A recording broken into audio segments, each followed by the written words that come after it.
तर आता food therapy एक दिलेली आहे शिबिरार्थींना काही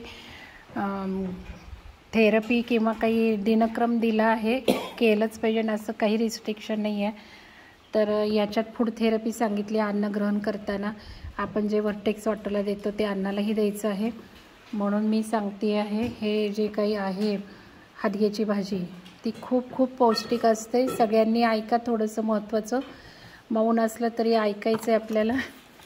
तर या हादग्याच्या भाजीमध्ये डोळ्यांचं सगळं आरोग्य चांगलं राहतं. व्हिटॅमिन ए रिच असतं हे हादगा, आणि कुठलाही डोळ्याचा रोग, रातआंधळेपणा हा सगळा या भाजीने नष्ट होतो. या भाजीचा जर रस, नुसती फुलं घ्यायची आपल्या ज्ञानकुंजमध्ये आहे, तुम्ही जेव्हा झाडांशी प्रेम वगैरे कराल, नुसतं फूल घ्यायचं, पाणी घालायचं, थोडंसं हातावर चूस करायचं, आणि ते जर रस घातला डोळ्यांमध्ये तर डोळ्यांचे सगळे रोग दूर होतात. आणि महत्त्वाचं यात फायबर्स खूप आहे, त्यामुळे पोट साफ होतं. आणि पोट साफ होतं असं नाही तर सगळे पोटाचे विकार या हादग्याच्या भाजीने दूर होतात. आणि फायबर असल्यामुळे, पोट साफ झाल्यामुळे, आतडं स्वच्छ झाल्यामुळे बरेच आरोग्य सुधारतं.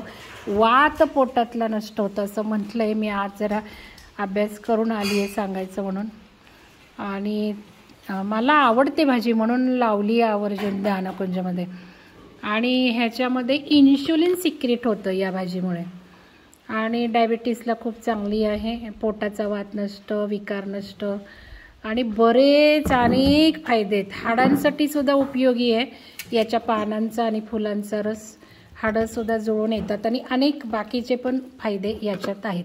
वात, पित्त, कफ नष्ट करणारी ही हादग्याची भाजी आहे. आपल्याकडे लाल हादगा आहे, त्याचे विटॅमिन्स अजून हाय रिच आहेत पांढऱ्या हादग्यापेक्षा. पांढरा हादगा मला आवडायचा आणि आणला आवर्जून आठवणीने, तर तो लाल हादगा निघाला. मग लाल हादग्याची माहिती नव्हती. मग एका डॉक्टरांचा व्हिडिओ आला आणि त्या डॉक्टरांनी सांगितलं की हा लाल हादगा आपण आवर्जून ह्याचं संवर्धन करत आहोत, कारण अजून पांढऱ्या हादग्यापेक्षा, पिवळ्या हादग्यापेक्षा लाल हादग्यात जास्त विटॅमिन रिच आहे. तर ही अशी भाजी मी आज आवर्जून सकाळी उठून केली. एक आपण म्हणतो ना आपल्या हाताचे व्हायब्रेशन, प्रेम घालायचं, तर हे मी उठून भाजी केलेली आहे. बटाटे उकडून ठेवले प्रवीणासाठी, डाळ उकडून ठेवली, भात लावून ठेवला, भात नाही, बटाटेच 2 ठिकाणी उकडावे लागले होते. आणि मग प्रवीणाने बटाट्याची भाजी केलेली.